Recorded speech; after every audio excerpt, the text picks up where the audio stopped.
Hey, and welcome back to part two of our conversation on whether or not the world is running out of food. So, in part one, I spoke to Deepak Rajmohan, who is founder and CEO of GreenPod Labs. And for the sake of this conversation, I consider him to be a food technologist.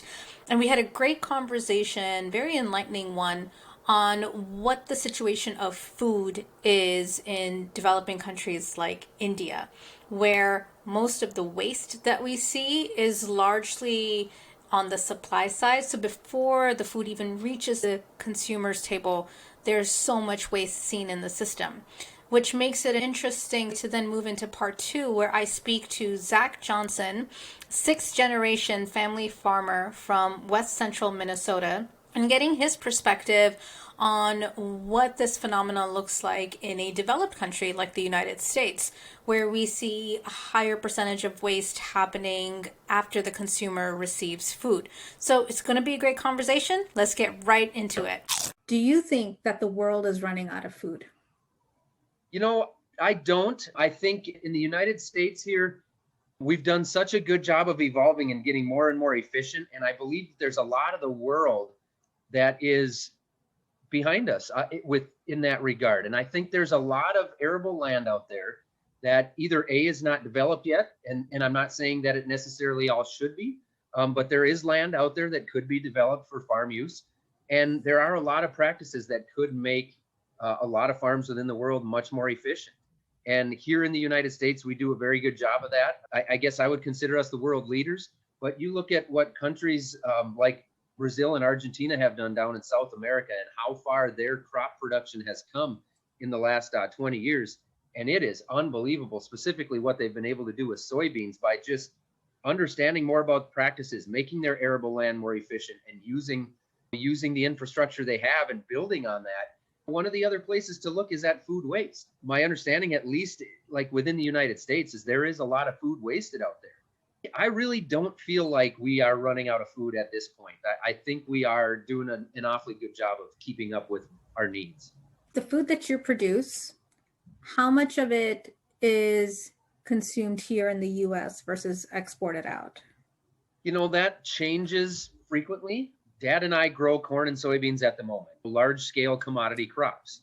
A lot of that is exported, specifically to China, especially when it comes to the soybeans. Mm-hmm. China buys a lot of soybeans from the US. Those soybeans go overseas, and then most of the time, the big reason they want them is they feed them for pork production. Mm-hmm. So they're feeding them to hogs over there. When China's economy took off and the Chinese people ended up living a little bit better and they're making a little more money and they can make better choices when it comes to eating, they demand pork. In the United States, generally, if you have money to eat the way you want to, we demand steak or beef. In China, they demand pork. And so their pork industry has really exploded faster than what their feed industry could take off with it. So they import a lot of our soybeans. They get a lot from South America as well. But I would say probably, I'm guessing close to half of our soybean production here probably ends up going to the West Coast and gets exported, and probably a large majority of that to China. When it comes to corn, we do export corn. Mexico is a big importer of our corn. They like to use a lot of our grain. But I would say when it comes to corn specifically on our farm, we actually market probably 80 to 90% of our corn lately has been marketed towards local ethanol plants. Okay. And then you get into the talk of, okay, now you're using food for fuel. And that is true. I like to point out that, number one, it's a great fuel alternative when it comes to being environmentally friendly and cleaner burning and renewable, quite honestly.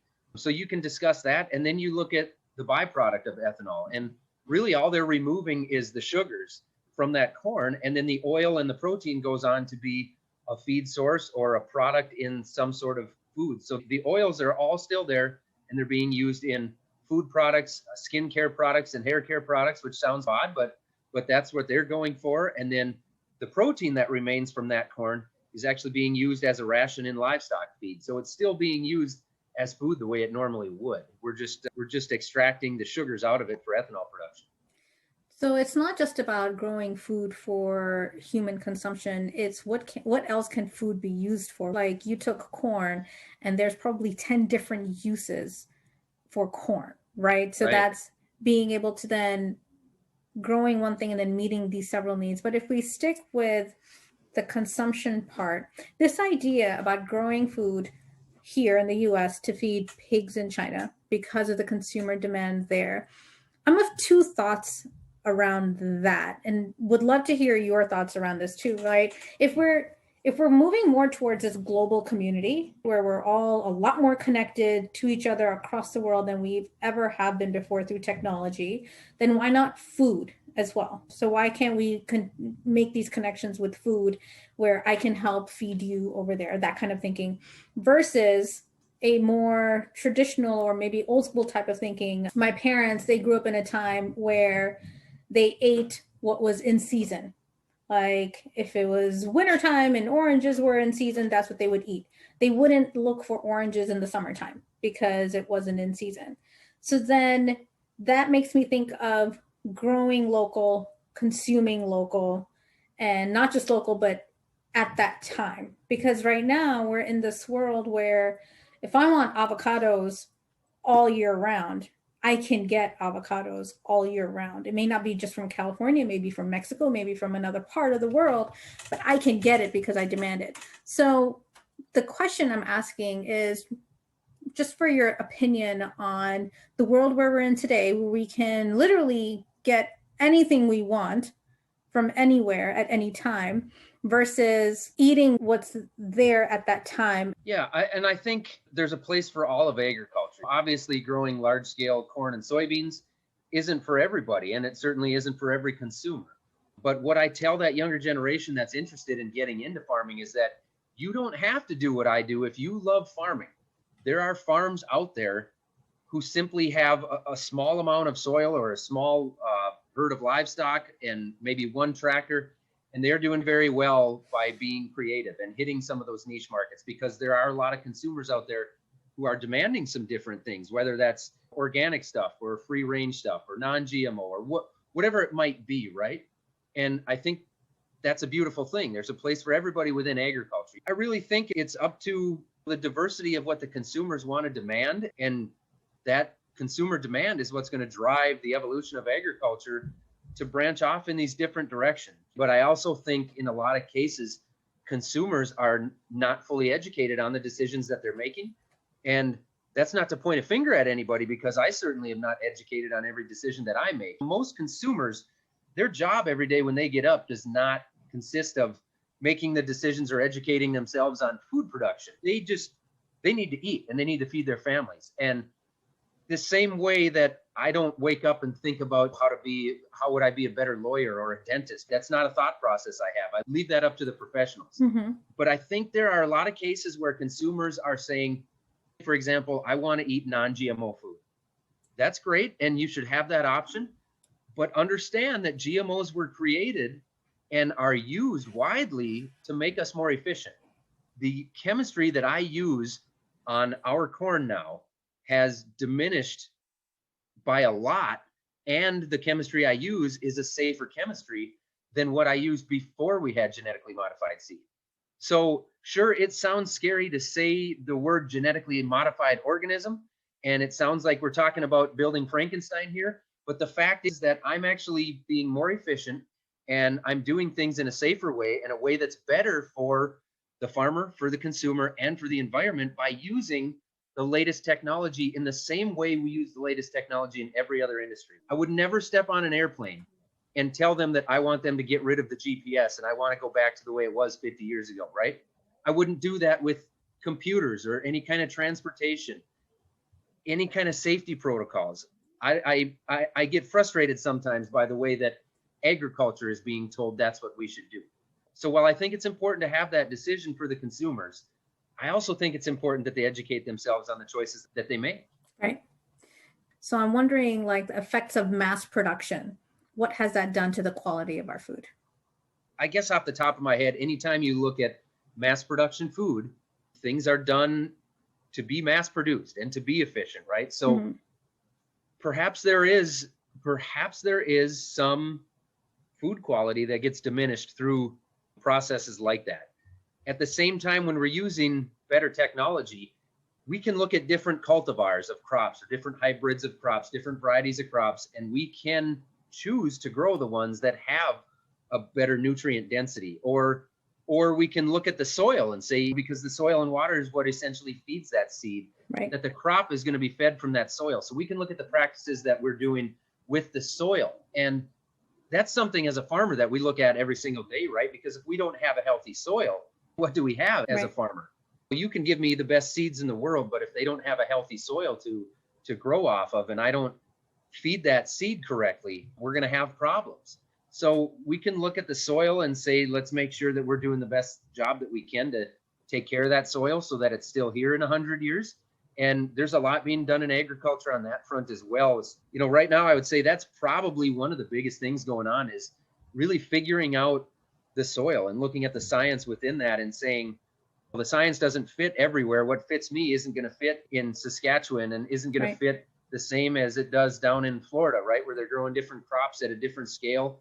So how do we look at our individual soils on a farm by farm basis and then make that choice for the crops that we're growing? And I rambled a little bit there. But no, this is great.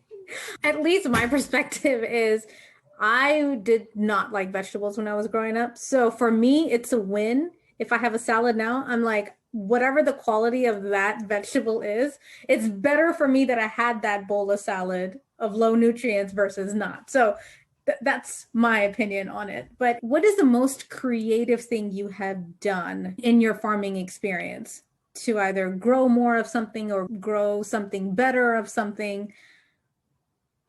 Right now, one of the things that I just started testing with here, and it comes off of the connections that I've made and the people and the podcasts that I've been a part of, really, and that is I planted some cover crops this fall. And what the idea is behind that is to cover the soil during the winter and prevent some of the wind erosion that happens during the winter, because our ground freezes solid. Okay. Mm-hmm. But so it freezes when there's moisture there, but the top of the ground is always dry. And at least in the winter for us. And if we don't get snow cover, which normally we do, but we don't have that right now. And so when the wind comes up, it blows some of that dirt, and essentially the lightest soil is the first stuff to blow off, right? That's also the best soil. That's your soil that's most capable of holding the highest amount of nutrients. The topsoil.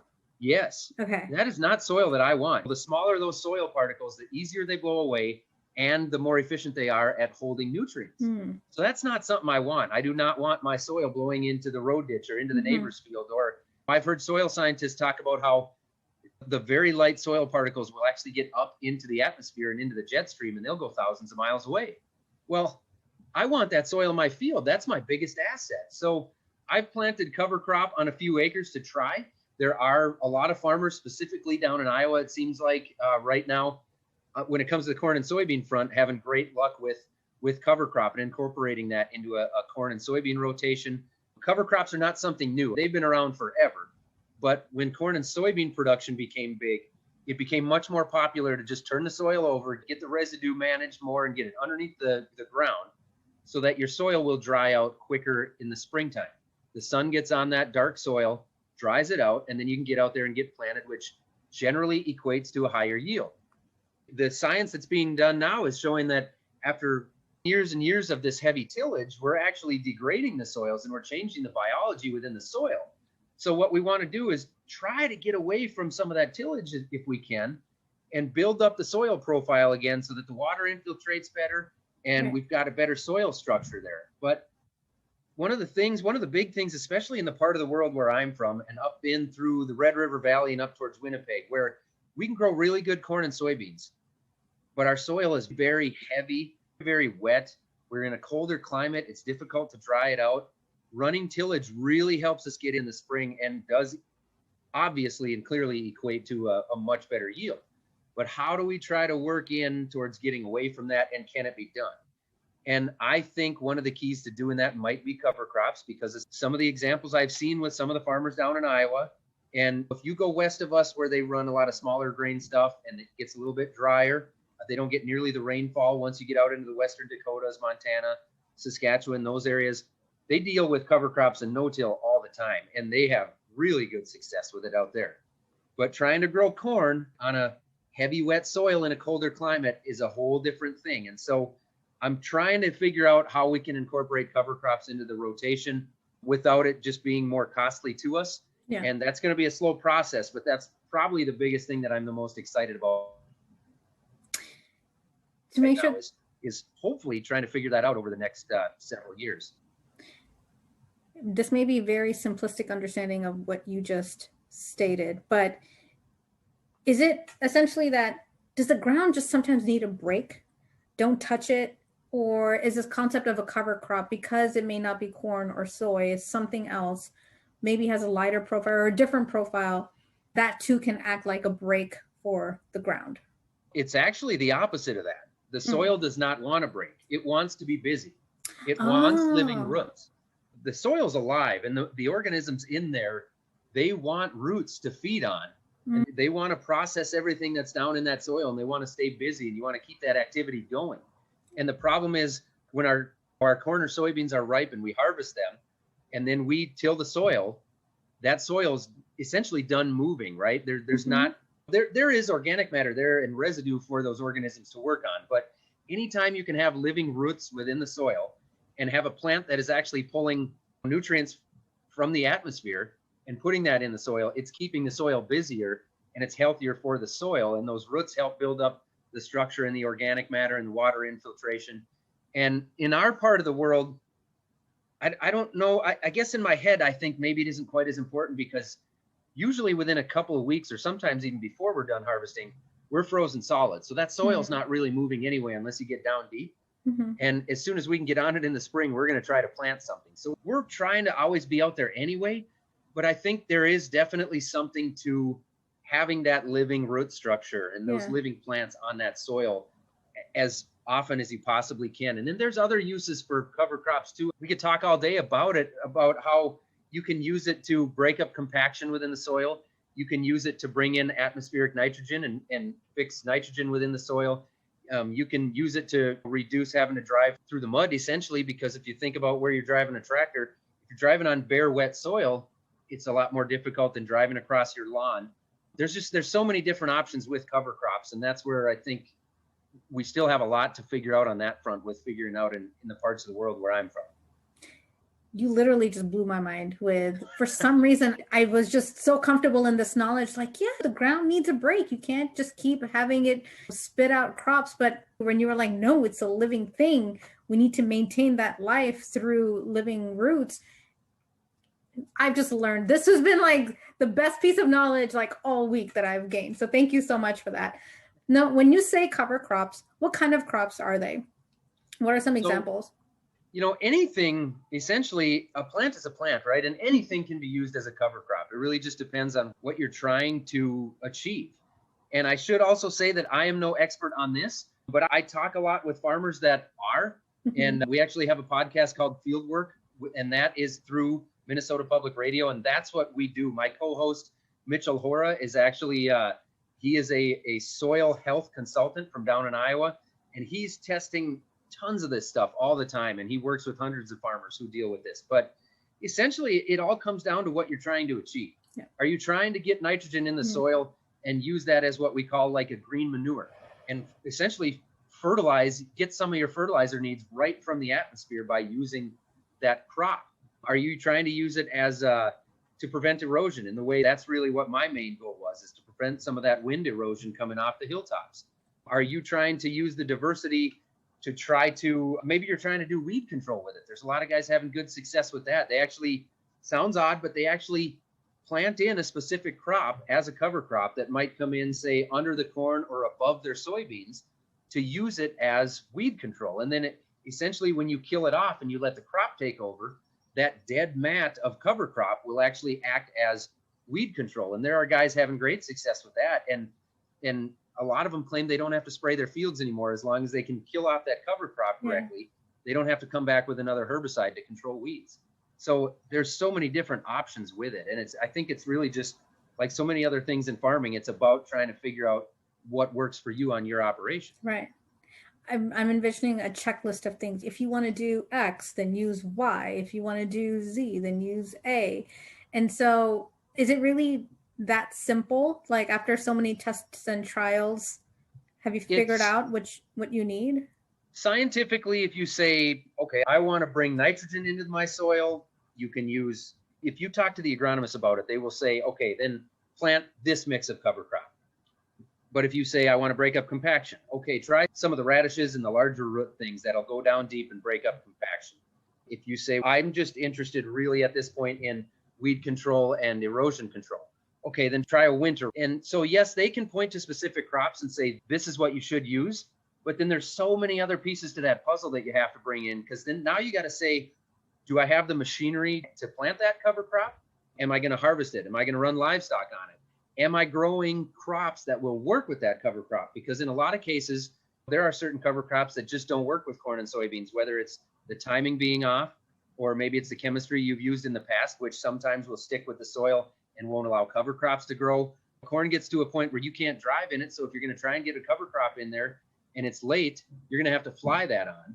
And I've tried that 3 times and had 0 success with it. So you can look at the different options for cover crops and say, this is what I should be growing. You don't always have a way to make that fit within the puzzle that is your specific farming operation.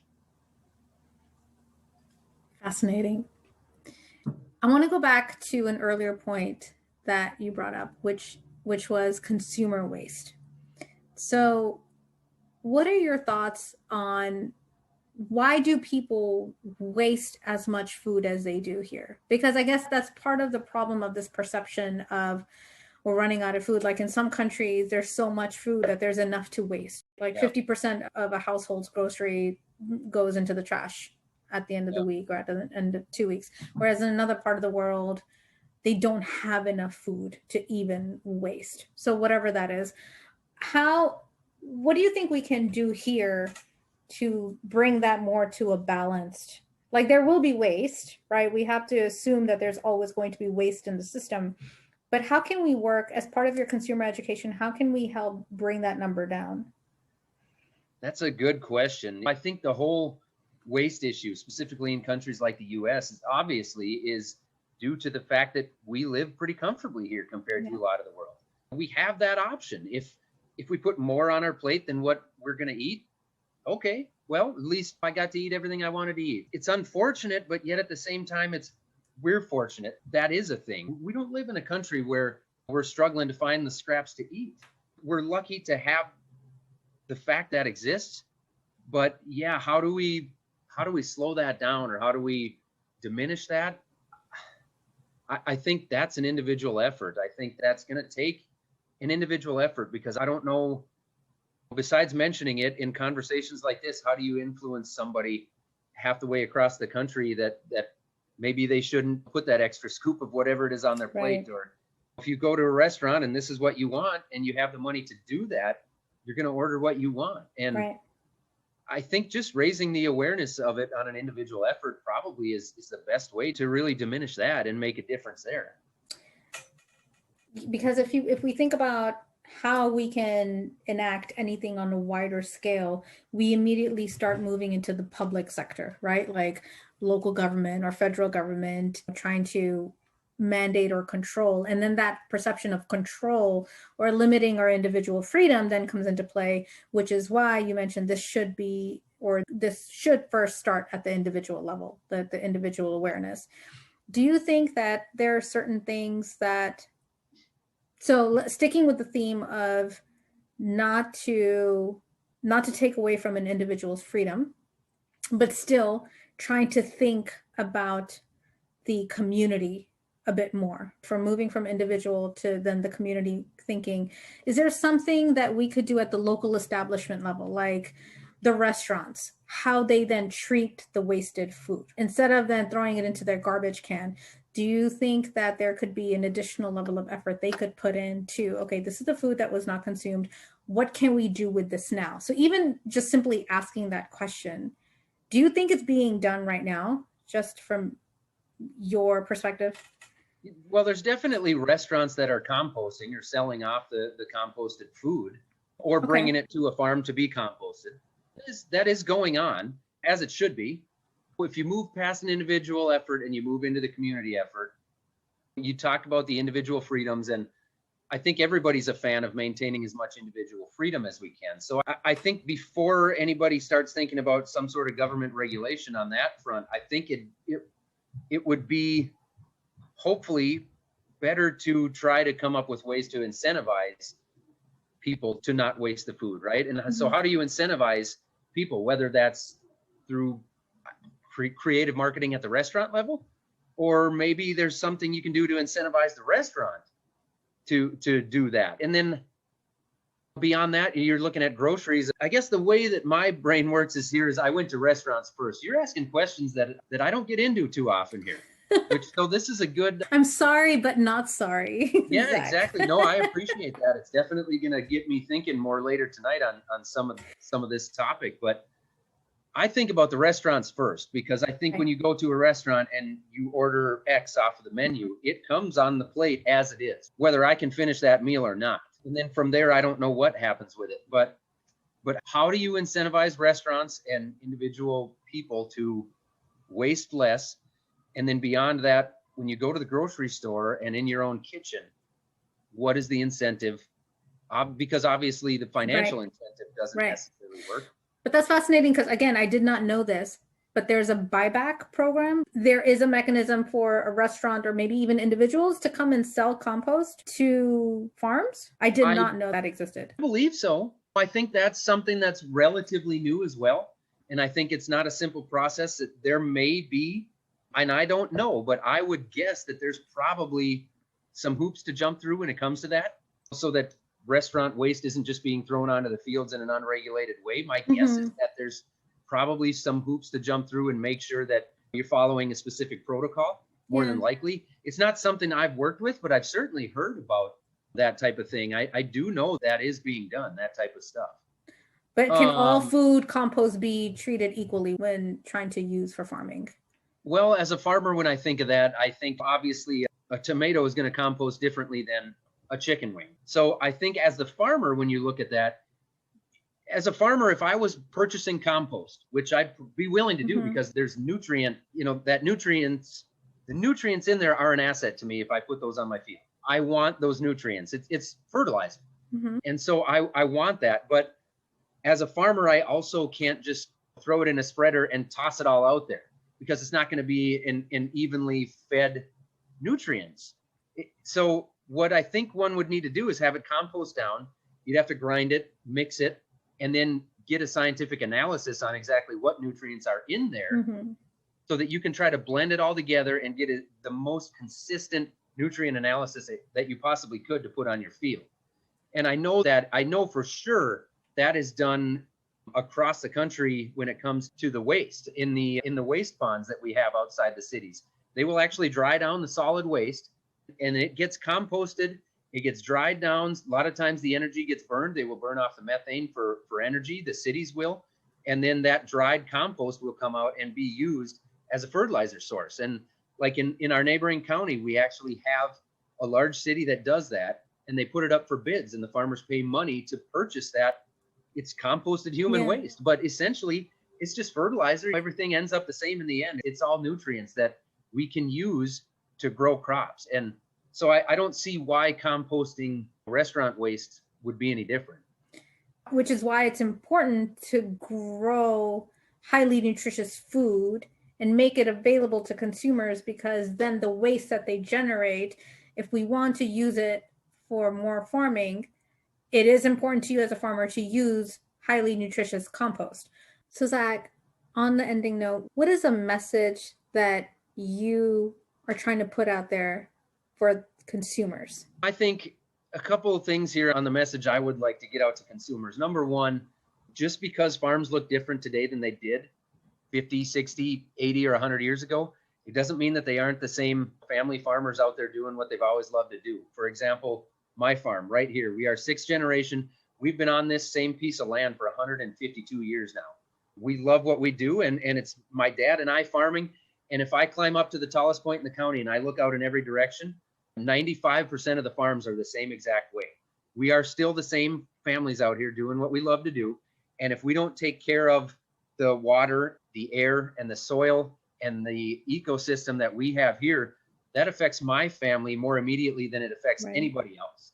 So we have a real interest in making sure that we take care of our local natural resources. And I want people to know that we use the management practices that we use for good reason. And it isn't because we're just hell-bent on money. We really have scientific reasons and management practices that we use for a reason. And we're not just out there throwing fertilizer down and pesticide down and all the drain tile we can to try to pump out the best yield we possibly can. We're trying to get a return on investment on stuff, and we're trying to grow food healthily, not just for consumers like you, but also for our own family and for ourselves. Farmers still love what we do, and we're still out here doing what we love. Thank you so much for your time. Yes, thank you. I appreciate you having me on. I hope you enjoyed these conversations with both Deepak and Zach about this really important topic about food and whether we're really running out of it or wasting it away or some combination of both. Now, before I sign off, I did want to take a minute to think a little bit more about something they both mentioned, which was the power of the consumer. They both spoke about sweeping changes in the system, which have been brought about by things that the consumer wants. And so everything that they do moving forward is, again, based on what the consumer wants or doesn't want.